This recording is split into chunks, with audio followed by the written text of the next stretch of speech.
আকিকার গোশত অনেক এলাকা আছে বাপ মারে খাইতে দেয় না, বলে বাপ মা আকিকার গোশত খাইতে পারে না। আমি বলি বাপ মা একটু বাড়ায় খাইতে হবে, কারণ এত কষ্ট করে বাপ মা হয়েছে বেচারা, সবচেয়ে বেশি খুশি তাই তো, এটা তো খুশির গোশত, অতএব তারা বেশি করে খাবে। এটা মূর্খতা, মানুষ জানে না, বলে যে বাপ মা খাইতে পারে না। অনেক উল্টাপাল্টা মশলা দিয়ে এই মানুষের খাওয়াতে বঞ্চিত রাখে, বাপ মারা বেশি করে খাবে। ছেলে মেয়ে জন্ম হওয়ার কতদিনের মধ্যে আকিকা দেওয়া উত্তম? পশুর মাংস বন্টন করে দিতে হবে নাকি রান্না করে পাড়া প্রতিবেশী গরিব সবাইকে একত্র করে খাওয়াই দিতে হবে? যদি শিশু জন্ম হয় 7 নম্বর দিনে আকিকা করা সুন্নাত। কয় নম্বর দিনে? 7 নম্বর দিনে। 7 নম্বর দিন আর 7 দিন পর বেশ কম আছে কিন্তু, ভুল বুঝেন না। 7 দিন পরে বলি নাই কিন্তু। কোন দিনে? 7ম দিনে। 7ম দিন আর 7 দিন পরের মধ্যে বেশ কোনটা হলো? ধরেন আজকে কি বার? মঙ্গলবার। সন্ধ্যা শুরু হয়েছে সোমবার দিন যে সন্ধ্যা, মঙ্গলবার দিন যে সন্ধ্যা, তাহলে আজকে বুধবার।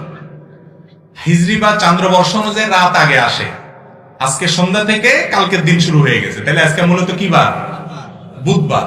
আপনি এমনি জেনারেল হিসাবে মঙ্গলবার দিন যায় রাত ধরবেন, কিন্তু চান্দ্রবর্ষ অনুযায়ী কোরআন হাদিসের আমলগুলো হয় চান্দ্রবর্ষ অনুপাতে, সেই বর্ষ অনুপাতে সেই হিসাব অনুসারে চন্দ্রমাস অনুযায়ী রাত আগে আসে। সন্ধ্যা হয়ে যাওয়ার সাথে সাথে বুধ শুরু হয়ে গেছে, আগামীকাল সারাদিন বুধবার, অতএব আজকে রাতটাও আগের রাতটাও পরের দিনের সাথে বুধবার। অতএব আজকে রাতে কোনো বাচ্চা জন্ম হয়েছে অথবা কালকে দিনের বেলা জন্ম হয়েছে, তাহলে এটা বুধবারে হলো। বুধবারে যে বাচ্চার জন্ম হবে, এর পরের বুধ 1, বৃহস্পতি 2, শুক্র 3, শনি 4, রবি 5, সোম 6, মঙ্গল হবে কি 7। তাহলে একটা পলিসি শিখাই দিই, যেই বারে জন্মগ্রহণ করছে পরের সপ্তাহের আগের বারটা হবে 7ম দিন। কথা কি বুঝাতে পারছি? শুক্রবারে জন্ম নিছে, তাহলে 7ম দিন কি বার হবে? বৃহস্পতিবার। বৃহস্পতিবারে জন্ম নিছে, 7ম দিন কবে হবে? বুধবার। ওই দিনে আকিকা করা সুন্নাত। ছেলে হলে 2টা ছাগল দিবেন, মেয়ে হলে একটা ছাগল জবাই করে নিজেরা খাবেন, অন্যদেরকে খাওয়াবেন।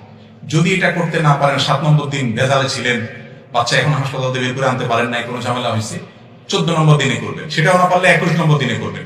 এটাও যদি না পারেন, এরপরে যে কোনো দিন সমান, আর কোনো দিনক্ষণ নাই, কিন্তু এই 3টা রাখতে পারলে ভালো। সবচেয়ে উত্তম হলো 7 নম্বর দিনে।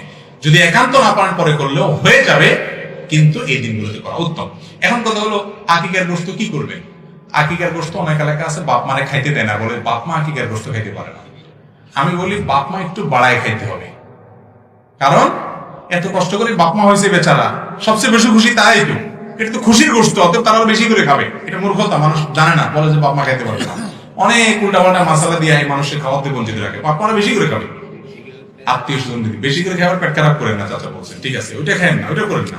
বেশি করে খাওয়া বলতে খাইতে পারবেন, এরপর আত্মীয় স্বজনকে দিবেন, এলাকাবাসীকে দিবেন, গরিব দুঃখীকে দিবেন, আপনাদের ব্যাপার। কোরবানি গোশতের মতো নিজেরা খাবেন, অন্যদেরকে দিবেন।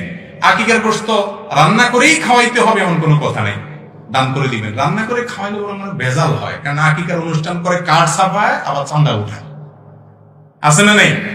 এটা 2 নম্বরই ভাই, লজ্জার কথা।